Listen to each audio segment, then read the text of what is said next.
Hello दोस्तों, study important में आपका स्वागत है। ये बीटीसी सेमेस्टर 4 का प्रश्न पत्र है।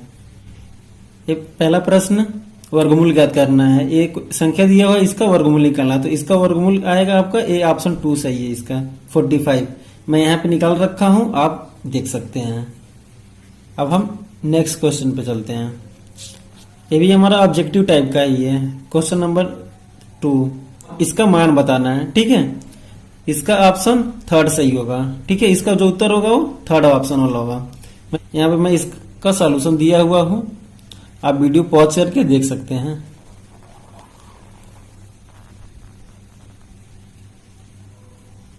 अब हम नेक्स्ट क्वेश्चन पे चलते हैं।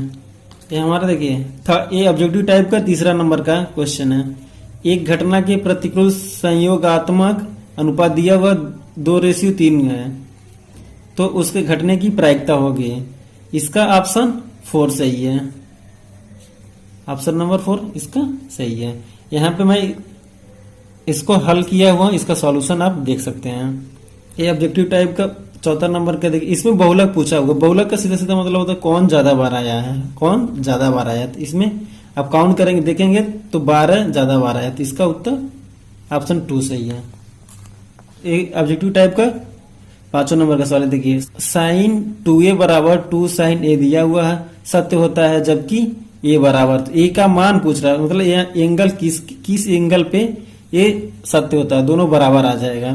तो हम 0 रखेंगे तो दोनों क्या हो जाएगा, बराबर आ जाएगा। देखिए साइन 2a है, तो a के जगह पे हम 0 रखेंगे, तो 0 और 2 का जब गुणा होगा तो 0 हो जाएगा, तो साइन 0 अंश का मान 0 हो गया। इधर देखिए a के जगह पे हम 0 रखेंगे तो साइन 0 अंश का मान 0 होता है, तो 0 का गुणा 2 में होगा तो 0 हो जाएगा। तो क्या है, तो हमारा ऑप्शन नंबर फर्स्ट सही है। अब हम आ गए अति लघुत्तरी प्रश्न पे। छठा नंबर का जो सवाल है, यदि किसी वृत्त का क्षेत्रफल 154 वर्ग सेंटीमीटर है, उसका व्यास ज्ञात करना है। वृत्त का क्षेत्रफल दिया है, हमें व्यास ज्ञात करना है। तो इसमें हम सबसे पहले क्या करेंगे कि दिया है, क्या दिया है उसको लिख लेते हैं। तो देखिए इसमें क्या क्या दिया है, दिया है वृत्त का क्षेत्रफल बराबर 154 सेंटीमीटर। वृत्त का क्षेत्रफल हमें पता है कि पाई आर स्क्वायर होता है, जहां आर क्या है, वृत्त का त्रिज्या है। तो ये भी क्षेत्रफल है और ये भी क्षेत्रफल, तो दोनों एक दूसरे के बराबर होगा। तो मैंने पाई आर स्क्वायर बराबर 154, पाई का मान हम रख लेंगे 22/7 गुणे आर स्क्वायर बराबर 154। 7 इधर गुणा हो जाएगा, ये 22 इसके नीचे आ जाएगा। तो ये 22 154 कितना बार में, 7 बार में कटेगा, तो 7 गुणे 7 हो गया। 7 गुणे 7 को क्या लिख सकते हैं, 7 पे 2 घात लिख सकते हैं। इधर भी 2 घात, इधर भी 2 घात, दोनों घात क्या कट जाएगा, आर बराबर 7 सेंटीमीटर होगा। अब यहाँ पे पूछ रहा है कि व्यास पूछ रहा है, तो हमें पता है कि जो व्यास होता है ना, त्रिज्या का 2 गुना होता है। जहां आर क्या है, त्रिज्या है, त्रिज्या का 2 गुना होता है। तो हम आर के त्रिज्या के जगह पे 7 रखेंगे और 2 का गुणा करा लेंगे, यानी कि 14 सेंटीमीटर हमारा व्यास हो गया। ये क्या है, हमारा आंसर है। क्लियर। देखिए क्वेश्चन नंबर 7 है। इसका मैं 2 तरीका आपको बताऊंगा, लेकिन इसका जो सेकंड तरीका है ना, ये बहुत आसान है, आप इसी को फॉलो कीजिए। ये थोड़ा सा ज्यादा लेंदी है, ये ज्यादा लेंदी है, ये बहुत आसान है। तो पहले मैं इसका दूसरा तरीका बता देता हूँ, फिर ये पहला बताऊंगा। देखिए दिया हुआ है 243 पर घात 3/5 को सरल कीजिए। 243 पर घात 3/5 दिया हुआ है। 243 से हम गुणनखंड निकालेंगे तो 3 गुणे 3 गुणे 3 गुणे 3 5 बार आएगा, यानी कि 3 पर घात 5 हो गया। तो 3 पर घात 5 हो गया। अब ये जो घात है ना, इसमें गुणा हो जाएगा। अब देखिए 3 और ये जो घात है ना, 5 गुणे 3/5, ये वाला घात इसमें गुणा हो गया। देखिए 5 गुणे 3/5, ये देखिए 5 से 5 कट जाएगा, 3 पर घात सिर्फ 3 बचेगा। तो 3 पर घात 3 का क्या मतलब, 3 गुणे 3 गुणे 3 3 बार गुणा कराएंगे 27 आ गया, ये हमारा आंसर है। आप यहाँ पे भी देख लिए, ऐसे हुआ 243 पे घात 3/5, तो हम ये 3 है ना, इस पे आ जाएगा और इसको हम 1/5 कर लिए। 1/5 क्या मतलब, ये रूट लगाएंगे और यहाँ पे 5 रख देंगे। यहाँ पे 5 क्या मतलब, अंदर का जो संख्या है उसका हम 5 का जोड़ा बनाएंगे। तो यहाँ पे हम 243 3 घात है, तो हम 243 3 बार लिख लिए। अब इसका हम फैक्टर निकालेंगे। 3 गुणे 3 गुणे 3 गुणे 5 बार आएगा एक इसका, फिर इसका भी 3 गुणे 3 गुणे 5 बार आएगा, फिर इसका भी 3 गुणे 3 गुणे 5 बार आएगा। तो हम जब जोड़ा बनाएंगे तो 5-5 का पेयर बनाएंगे यहाँ पे, तो 5-5 का पेयर बनाए तो 1 3 यहाँ पे निकला, 1 3 यहाँ पे निकला, 1 3 यहाँ पे निकला। अब हम गुणा करा लेंगे तो 27 आ जाएगा। तो एक तरीका ये है, एक तरीका ये है। सबसे आसान तरीका ये है, आप इसको फॉलो कीजिएगा, या जो आपको आसान लगे आप उसको फॉलो कीजिएगा। Clear. x² minus 14x plus 49 को हल कीजिए। इसका भी मैं आपको 2 तरीका बताऊंगा, आपको जो इजी लगेगा कर लीजिएगा। देखिए पहला तरीका मैं बताता हूँ, x² माइनस 14x प्लस 49 को ब्रेक किए हैं 7 प्लस 7 14 हो गया, 7 और 7 को गुणा कराएंगे तो 49 आ जाएगा। तो x² minus 7x plus 7x plus 49। अब हम देखिए माइनस जो है ना ब्रैकेट के बाहर है, जब हम ब्रैकेट हटाएंगे तो ये माइनस के अंदर गुणा हो जाता है। तो यहाँ पे माइनस और यहाँ पे प्लस है, तो माइनस प्लस से गुणा होगा तो माइनस, यहाँ पे प्लस और यहाँ पे माइनस गुणा होगा तो माइनस। अब हम इसमें क्या करेंगे, कॉमन ले लेंगे, x² माइनस 7x प्लस 49। अब इसमें देखिए क्या कॉमन मिले, यहाँ पे क्या x कॉमन ले लिए, यहाँ पे एक x बचा, माइनस है तो माइनस 7 बचेगा क्योंकि x बाहर निकल जाएगा। यहाँ पे हम माइनस के साथ हम बाहर निकालें, यहाँ पे क्या बचा x। अब ये देखिए माइनस का चिन्ह जब बाहर निकलेंगे ब्रैकेट लगाएंगे तो ये वाला प्लस जो है ना वो माइनस में हो जाएगा, तो माइनस हो गया। अब यहाँ पे 49 है ना, तो हम 7 बाहर निकालिए तो ये आपका 7 बचेगा। x माइनस 7 एक ब्रैकेट में लिख लेंगे और x माइनस 7 दूसरे ब्रैकेट में लिख लेंगे। यहाँ पे यदि 7 का मान पूछेगा तो ये देखिए x बराबर 7 आ गया, x बराबर 7 ही आएगा। क्लियर। देखिए दूसरा तरीका क्या है, x² माइनस 14 प्लस 49। यहाँ पे x² है और लास्ट वाला संख्या देखिए ये भी किसी का स्क्वायर ही है। ये किसका स्क्वायर है, 7 का स्क्वायर है, तो हम 7 का स्क्वायर कर लिए। x² माइनस 14x प्लस 7 का स्क्वायर, 7 का स्क्वायर x², ये 7 स्क्वायर को हम इधर लाएं और माइनस का 14 को हम क्या लिख लिए, 2 गुणे x गुणे 7। 2 का गुणा x में होगा तो 2x और 2 का गुणा 7 में होगा तो 14x हो जाएगा। अब देखिए ये देखिए x² प्लस 7 का स्क्वायर माइनस 2 गुणे x गुणे 7 कर लिए। एक फार्मूला आपको पता होगा, a माइनस बी का होल स्क्वायर का फार्मूला क्या होता है, a² plus b² minus 2ab। अब इससे आप मैच कराइए तो देखिए इस साइड वाला पूरा मिल रखना है, इस पे a के जगह पे x, b के जगह पे 7, तो हम a बराबर x, b बराबर 7, तो हम a के जगह पे x रख लिए, b के जगह पे 7 रख लिए। पूरे का स्क्वायर है तो इसका भी स्क्वायर हो जाएगा। अब x माइनस 7 का स्क्वायर क्या मतलब, ये x माइनस 7 गुणे x माइनस 7 2 बार, तो यहाँ पे x का मान एक बार 7 आ गया, फिर x का मान भी 7 आएगा। x का मान 9वां नंबर का सवाल है, 15.625 का घनमूल निकालना है। सॉल्यूशन देखिए, सॉल्यूशन यहाँ पे लिख ले, जहाँ पे दशमलव है ना उसके जस्ट नीचे हम 1 लिखते हैं, उसके बाद जितनी संख्या उतनी 0 लिख लेते हैं। अब दशमलव हट गया, अब ये 15,625 हो गया और नीचे 1000 हो गया। 15,625 का जब हम गुणनखंड निकालेंगे, देखिए यहाँ पे मैं निकाल रखा हूँ, तो 5 गुणे 5 गुणे 5, 5 गुणे 5 गुणे 5, मतलब 6 बार आएगा, 5 का गुणा होगा। 1000 को हम 10 गुणे 10 गुणे 10 लिख सकते हैं। अब यहाँ पे हम क्या घनमूल में क्या करते हैं, 3 का पेयर बनाते हैं, तो यहाँ पे 3 का पेयर बनाएंगे तो 1 5 बनेगा, और यहाँ पे 3 का पेयर बनाएंगे तो 1 5 यहाँ पे आएगा। यहाँ पे हम 3 का पेयर बनाएंगे तो 1 10 निकलेगा। अब 5 का 5 में गुणा होगा तो 25 बटे 10 है तो 10। अब 25 में 10 से भाग करेंगे तो 2.5, ये हमारा क्या है आंसर है, क्या है घनमूल है। किसका घनमूल है, 15.625 का घनमूल कितना आ गया 2.5। देखिए 10वां नंबर का हमारा सवाल है, इसका भी मैं आपको 2 तरीका बताऊंगा। क्वेश्चन क्या है, 1 माइनस 10 स्क्वायर 45, 1 प्लस 10 स्क्वायर 45।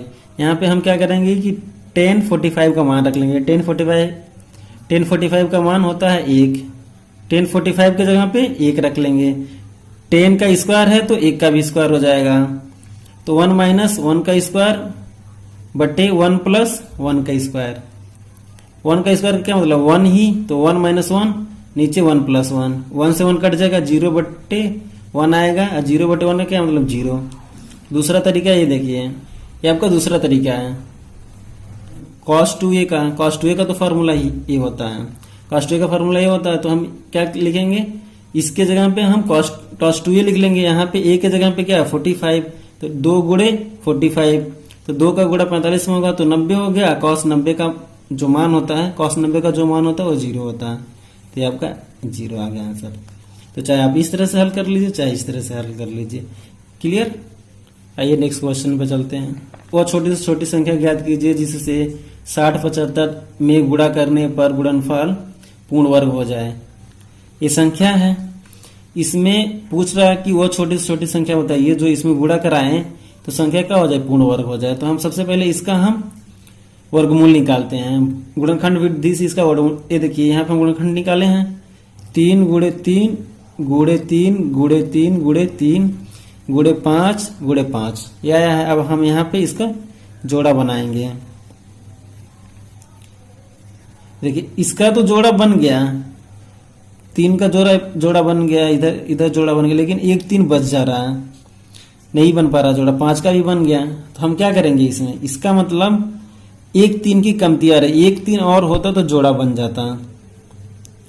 इसका मतलब 1 3 का हम इसमें गुणा करा लें तो ये संख्या क्या हो जाएगा, पूरा पूरा जोड़ा बन जाएगा, मतलब पूर्ण वर्ग हो जाएगा। तो वह छोटी से छोटी संख्या क्या है जिसका गुणा कराने पे संख्या पूर्ण वर्ग हो जाएगा, वो छोटी से छोटी संख्या आपका 3 है। तो हम इसमें 3 का गुणा कराएंगे तो हमारा पूर्ण वर्ग बन, ये जो मान आएगा वो तो इसी के बराबर आएगा ना। तो चाहे इसमें आप 3 का गुणा कराएं, चाहे इसमें आप बोले 3 का गुणा कराएं, तो बात तो एक ही है। तो छोटी से छोटी संख्या क्या 3 निकल गया, ये क्या है हमारा आंसर है। क्लियर। अब हम लघु उत्तरी प्रश्न देखते हैं। बराबर नंबर, 2 पासों को एक साथ फेंकने पर दोनों पर सम अंकों के ऊपर आने की घटना का समुच्चय ज्ञात करना। यहाँ पे प्रायिकता नहीं पूछ रहा है, यहाँ पे समुच्चय पूछ रहा है। किसका समुच्चय पूछ रहा है, दोनों सिक्कों पर सम अंकों के ऊपर आने की घटना का समुच्चय पूछ रहा है। क्लियर। तो पासा क्या होता है, वही जो हम लूडो वगैरह खेलते हैं ना, तो उसमें जो हम फेंकते हैं पासा, वही पासा है। उसपे कितना नंबर होता है, 1 2 3 4 5 6, 1 से लेके 6 तक होता है। अब इसमें सम संख्या क्या है, 2 4 6, यही तो सम संख्या है। यानी कि सम संख्या कितनी हो गई, 1 2 3 हो गई। दोनों पासों पर सम अंकों के ऊपर आने की घटना का समुच्चय बताना है। तो देखिए इन्हीं में से तो कुछ आएगा, हो सकता है पहले पासे पे 2 आ जाए, दूसरे पासे पे भी 2 आ जाए। हो सकता है कि पहले पे 4 आ जाए, दूसरे पासे पे भी 4 आ जाए। हो सकता है पहले पासे पे 6 आ जाए, दूसरे पासे पे भी 6 आ जाए। हो सकता है कि पहले पे 2 आ जाए, दूसरे पे 4 आ जाए। हो सकता है कि पहले पे 2 आ जाए, दूसरे पे 6 आ जाए। हो सकता है कि पहले पे 4 आ जाए, दूसरे पे 2 आ जाए। हो सकता है कि पहले पे 6 आ जाए, दूसरे पे 2 आ जाए। हो सकता है कि पहले पे 4 आ जाए, दूसरे पे 6 आ जाए। हो सकता है पहले पे 6 आ जाए, दूसरे पे 4 आ जाए। ये पूरा समुच्चय बन रहा है। ठीक है, 1 2 3 4 5 6 7 8 9, यही हमारा समुच्चय, बस यही इसका आंसर है। ये देखिए ये पद दिया हुआ है, ये बारंबारता दिया है, इसका हमें मध्यिका बताना है। ठीक है, बटन की मध्यिका ज्ञात करना है। तो इसमें हम क्या करते हैं, देखिए पद हम लिख लिए, ये बारंबारता लिख लिए, हम इसमें संचयी बारंबारता निकालते हैं। ये 3 है तो 3 लिख लिए। अब इस 3 में इसको जोड़ेंगे, 5 हो गया। अब जो 5 आया इसको जोड़ेंगे, 7 हो गया। अब जो 7 है इसको जोड़ेंगे, 11 हो गया। 11 में इस 3 को जोड़ेंगे, 14 हो गया। 14 में 1 जोड़ेंगे, 15 हो गया। 15 में 2 जोड़ेंगे, 17 हो गया। यहाँ पे ये हमारा क्या है, n का मान हो गया। n बराबर कितना आएगा, 17। यही आपका n का मान है। ठीक है, इसको भी आप जोड़ेंगे तो 17 ही आएगा। क्लियर। ये हमारा n का मान हो गया। n क्या है आपका, n बराबर कितना आ गया, 17। 17 क्या है, विषम संख्या है। तो जब विषम संख्या रहता है तो मध्यिका क्या होता है, n + 1/2वां पद इसका मध्यिका होता है। तो यहाँ पे देखिए मध्यिका बराबर क्या आ जाएगा, n के जगह पे हम 17 रखेंगे, + 1/2, 17 और 1 18, 18 में 2 से भाग करेंगे तो 9, यानी कि 9वां पद। 9वां पद हमारा क्या होगा, मध्यिका होगा। तो अब देखिए 9वां पद हम पहले ढूंढते हैं कि है किस में पड़ेगा। तो ये हमारा संचयी बारंबारता। आप देखिए 9वां पद संचयी बारंबारता, ये 9वां पद इसमें आएगा ना, और इसका पदों का मान कितना है, 8। तो हमारा उत्तर कितना आ जाएगा, 8। क्लियर। देखिए क्वेश्चन नंबर 14। तो देखिए tan a बराबर 4/3 दिया हुआ है। तो हम पहले एक त्रिभुज बना लेंगे ABC। अब देखिए tan क्या होता है, tan लंब बटे आधार, यानी ये लाल बटे का क्या याद कर लीजिए, ये लंब बटे आधार tan a बराबर होगा। तो ये लंब क्या 4 हो गया और आधार क्या 3 हो गया। इस कोण के रिस्पेक्ट में हम देखें तो इस कोण के रिस्पेक्ट में लेंगे तो ये वाला लंब हो जाएगा और ये वाला आधार हो जाएगा। इस कोण के रिस्पेक्ट में देखेंगे तो ये वाला लंब हो जाएगा, ये वाला आधार हो जाएगा। लेकिन हम यहाँ पे इस कोण के रिस्पेक्ट में देख रहे हैं, ठीक है। तो इस कोण के रिस्पेक्ट में देखेंगे तो ये वाला लंब और ये वाला आधार, ये वाला कर्ण। क्लियर। तो लंब आपका 4, आधार आपका 3। अब हम कर्ण निकाल लेंगे। तो कर्ण देखिए, कर्ण का स्क्वायर बराबर पाइथागोरस पर में लगाएंगे। यहाँ पे हम पाइथागोरस पर में लगाएंगे। कर्ण का स्क्वायर बराबर आधार का स्क्वायर प्लस लंब का स्क्वायर। आधार क्या दिया हुआ 3, तो 3 का स्क्वायर हो जाएगा। लंब क्या दिया हुआ 4, तो 4 का स्क्वायर हो जाएगा। 3 का स्क्वायर माने 9, 4 का स्क्वायर माने 16, यानी कि 9 प्लस 16 दोनों को जोड़ेंगे 25 आ गया। 25 का मतलब क्या 5 का स्क्वायर। एक कर्ण का स्क्वायर बराबर 5 का स्क्वायर। ये पावर से पावर कट गया, एक कर्ण बराबर 5 आ गया। माने ए और सी का मान यहाँ पे निकल गया। अब देखिए साइन ए बराबर क्या होगा, ये लाल बटे कक्का याद है, लंब बटे कर्ण, लंब बटे कर्ण। तो लंब इसमें क्या है, ये वाला लंब है 4, कर्ण क्या है 5, तो 4 बटे 5। क्लियर। कॉस ए का क्या मान क्या होगा, आधार बटे कर्ण। आधार इसमें क्या है, ये 3 है, कर्ण क्या है 5, यानी कि 3 बटे 5। मान क्या पूछ रहा, साइन स्क्वायर ए प्लस कॉस स्क्वायर ए का। साइन स्क्वायर ए प्लस कॉस स्क्वायर ए। देखिए साइन ए का मान हम यहाँ पे निकला हुआ 4 बटे 5, तो 4 बटे 5 रख लिए। साइन का स्क्वायर है तो इसका भी स्क्वायर हो जाएगा, प्लस है तो प्लस। कॉस ए का मान यहाँ पे हम निकाले हैं, तो कॉस ए बराबर कितना 3 बटे 5, तो हम 3 बटे 5 लिख लिए। कॉस का स्क्वायर है तो इसका भी स्क्वायर होगा।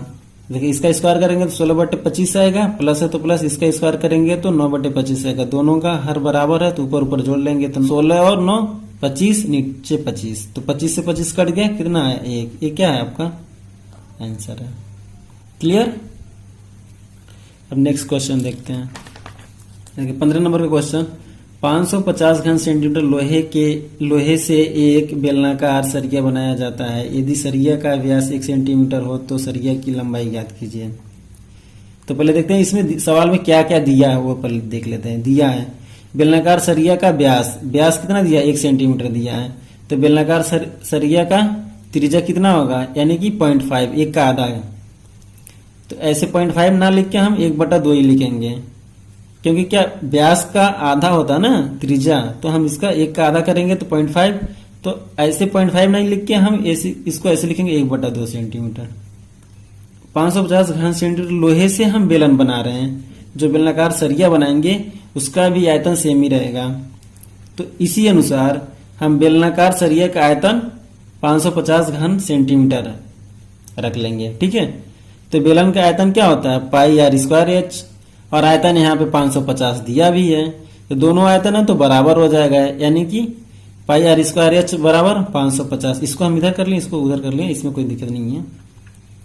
अब इसमें हम पाई का मान रख लेते हैं। अब हम यहाँ पे पाई का मान रख लेंगे 22/7 गुणे आर स्क्वायर। आर स्क्वायर यहाँ पे आर क्या है, त्रिज्या है। त्रिज्या क्या दिया हुआ 1/2, तो आर के जगह पे हम 1/2 लिखेंगे, और आर का स्क्वायर है तो 1/2 का भी स्क्वायर हो जाएगा। 1/2 का स्क्वायर का मतलब क्या, 1/2 गुणे 1/2 2 बार गुणे एच है तो एच। अब देखिए ये 2 से ये 22 11 बार में कट जाएगा। ये 7 और 2 का गुणा इधर हो जाएगा, और ये 11 इसके नीचे आ जाएगा। 550 11 से कितना बार में कटेगा, 50 बार में कटेगा। 50 का गुणा 2 में कराएंगे तो 100 हो गया, 100 का गुणा 7 में कराएंगे तो 700 हो गया। ये हमारा क्या आंसर है। क्लियर। देखिए क्वेश्चन नंबर 16 दिया, एक टोकरी में 1250 फूल हैं। यदि एक व्यक्ति किसी नगर के प्रत्येक मंदिर में उतने ही फूल चढ़ाता है जितने की उस नगर में मंदिर हैं, यदि उसने कुल 8 टोकरी फूल चढ़ाए तो बताइए कि नगर में कुल कितने मंदिर हैं। तो देखिए एक टोकरी में कितना 1250 फूल हैं, तो 8 टोकरी में कितना फूल होगा, 1250 गुणे 8 यानी कि 10,000। और इस तरह का सवाल जब भी पूछे ना आपसे, तो सीधा सीधा आप उसका वर्गमूल निकाल लीजिए। तो 10,000 का हम जब वर्गमूल निकालेंगे, 10,000 का वर्गमूल बराबर क्या होगा, एक कड़ी में 10,000 को हम 100 गुणे 100 लिख सकते हैं।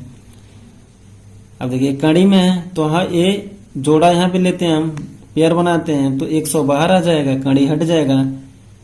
तो 10,000 का वर्गमूल कितना आ गया? 100।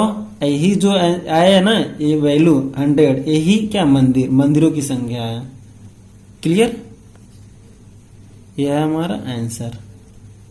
यह हमारा क्वेश्चन नंबर 17। एक लंबवृत्तीय शंकु की ऊंचाई उसके आधार की त्रिज्या के बराबर है तथा उसका आयतन 9 पाई घन सेंटीमीटर है, तो शंकु की ऊंचाई ज्ञात कीजिए। यहाँ पे देखिए दिया है, क्या दिया पहले उसको लिख लेते हैं। शंकु की ऊंचाई बराबर शंकु की त्रिज्या दिया है, मैंने ऊंचाई को h माने और त्रिज्या को r माने, तो h बराबर r या r बराबर h, h बराबर या r बराबर, दोनों बातें की। क्लियर? और क्या दिया है? शंकु का आयतन 9 पाई घन सेंटीमीटर दिया है। हम जानते हैं कि शंकु का आयतन क्या होता है, 1/3 पाई r स्क्वायर h।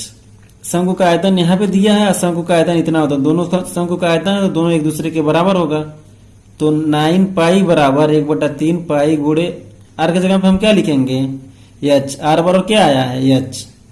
r के जगह पे h लिख लेंगे, क्योंकि यहाँ पे हाइट और त्रिज्या दोनों बराबर है, तो r त्रिज्या के जगह पे हम ऊंचाई लिख लेंगे, मैंने h लिख लेंगे। r का स्क्वायर है तो h का स्क्वायर हो जाएगा, गुणे h है तो h। देखिए पाई से पाई कट जाएगा, ये 3 के गुणा इधर हो जाएगा, तो 9 3 27 हो गया, बराबर है तो बराबर है। देखिए h का स्क्वायर गुणे h है, यानी कि h क्यूब हो जाएगा। ये h क्यूब हो जाएगा। ये 27 को हम क्या लिख सकते हैं? 27 को हम 3 गुणे 3 गुणे 3 लिख सकते हैं 3 बार। इसका मतलब 3 पर घात 3, h पे घात 3, 3 पे घात 3, ये तीनों कट जाएगा, 3 से 3 कट जाएगा, क्या बचेगा? h बराबर 3, h बराबर 3 सेंटीमीटर। ये क्या है? हाइट, ऊंचाई। शंकु की ऊंचाई कितनी आ गई? 3 सेंटीमीटर। यही आपका क्या है? आंसर है। क्लियर? चित्र में O केंद्र तथा AOB वृत्त का व्यास है। AOB वृत्त का व्यास है। वृत्त पर बिंदु C और D इस प्रकार है कि कोण CAB 30 और कोण ABD 40, तो CAD एवं कोण CBD, यानी कि ये पूरा कोण और ये पूरा कोण का मान बताना है। तो इसमें देखिए एक परिमेय आपको याद पता रहेगा तो आप इसको बहुत आसानी से हल कर लेंगे, नहीं तो काफी दिक्कत होगी इसमें। ये जो आपका व्यास है ना, ये वृत्त को कितना 2 बराबर भागों में बांटता है, मतलब ये इधर का आधा और इधर का आधा। तो हम जानते हैं कि अर्धवृत्त में बना कोण क्या होता है? समकोण होता है। आप त्रिभुज इसमें देखिए, आप त्रिभुज ABC में देखिए, ये क्या है? अर्धवृत्त में बना कोण क्या होता है? समकोण होता है। माने एक कोण क्या हो गया? समकोण, मतलब 90 का हो गया। तो जब ये 90 है, एक कोण 30 अंश का है, तो एक कोण x मान लेंगे। तो हम जानते हैं कि त्रिभुज के तीनों कोणों का योग कितना होता है? 180 अंश होता है। त्रिभुज ABC में देखिए, त्रिभुज ABC में हम ABC में एक कोण और एक कोण, तीनों कोणों का योगफल क्या होगा? 180 अंश होगा, यानी कि कोण 30 x और ये वाला कितना 90 अंश का है, तो तीनों का योगफल 180 होगा। तो हम 30 और 90 जोड़ेंगे तो 120 हो गया, और 120 को 75 करके इधर लाएंगे तो 180 में से घट जाएगा। 180 में से 120 घटेगा तो 60 बचा, तो x का मान कितना आ गया? 60 अंश। तो x का मान यही है, यही वाला कोण x माने हम। सेम हम ऐसे इसमें भी कर लेंगे। ये भी तो एक त्रिभुज ना, अर्धवृत्त में बना कोण क्या होता है? समकोण होता है। ये भी एक त्रिभुज है, एक कोण और इसको y मान लीजिए। तीनों का मान 180 अंश होगा, तो यहां से हम y का मान निकालेंगे तो 50 अंश आ गया। अब हम कोण क्या बताना है? कोण CAD,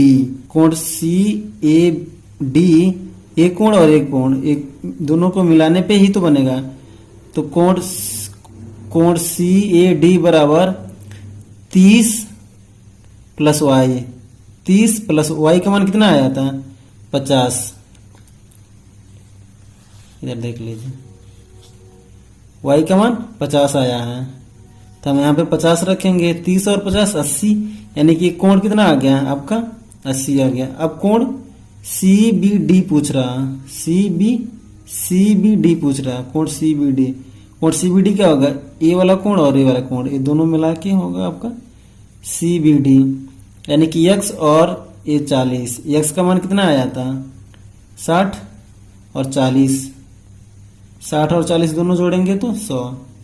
तो ये वाला कोण आपको कितना आ गया 100। ये हमारा आंसर है।